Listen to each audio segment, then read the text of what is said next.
Hello बच्चों, let's read the question. Question कहता है what makes sodium highly reactive.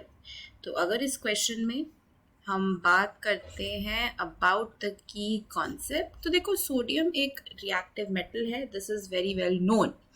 क्यों एक हाईली रिएक्टिव मेटल है ये हमको बताना है। तो ऐसी कौन से रीजंस हैं जो उसको एक हाईली रिएक्टिव मेटल बनाते हैं। ठीक है, तो की कॉन्सेप्ट यहाँ पे क्या हो जाएगा, हाई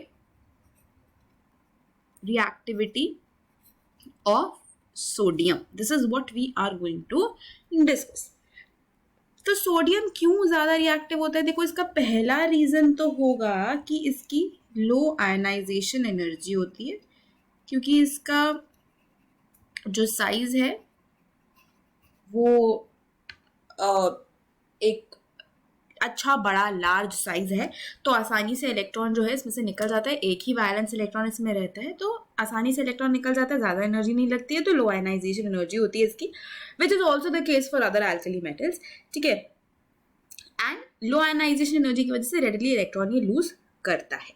साथ ही साथ जो दूसरा मेन रीजन है जो इसको सबसे ज्यादा रिएक्टिव बनाता है वो है इसकी reactions with oxygen and air. ठीक है, क्या होता है कि सोडियम जो है वो विग्रसली रिएक्ट करता है with oxygen and water, not air, oxygen and water. Air में तो हम ऑक्सीजन की बात कर रहे हैं बेसिकली। तो विग्रसली सोडियम जो है वो ऑक्सीजन और वाटर के साथ रिएक्ट करता है, और इतना विग्रस होता है कि large amount of heat evolve होती है इन रिएक्शंस में।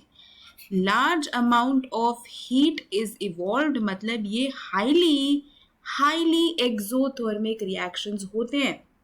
So because of these very vigorous reactions, and in fact इतनी ज्यादा हीट इवॉल्व होती है कि इट मे कैच फायर।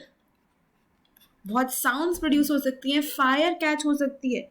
ठीक है, so because of the very vigorous reactions of sodium with oxygen and water, it makes it a very reactive metal. That is not the case with other metals.